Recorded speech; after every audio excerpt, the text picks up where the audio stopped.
আজ বানালাম চিকেন পকোড়া। তো প্রথমে বোনলেস চিকেন নিয়ে নিয়েছি, এবার দিয়ে দেবো কিন্তু মশলা, তারপর দিয়ে দেবো কোচানো পেঁয়াজ আর হচ্ছে ব্ল্যাক পেপার, আর এখন দিয়ে দেবো পরিমাণ মতো কর্নফ্লাওয়ার।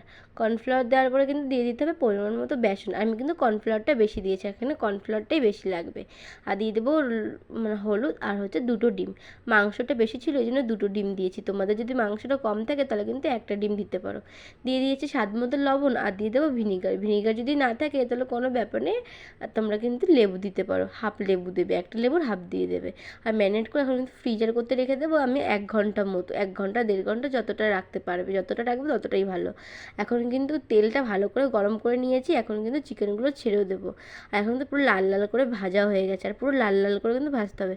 আর এখন কিন্তু সার্ভ করে দেবো। আর বাড়িতে গেস্টও এসেছিলো, তো চিকেন পকোড়া দিয়ে কিন্তু তাদের কিন্তু আমি মানে দিলাম চিকেন পকোড়াটা। সন্ধ্যার সময় এরকম নাস্তা হলে আর কি লাগে বলো। তাড়াতাড়ি আমার চ্যানেলটা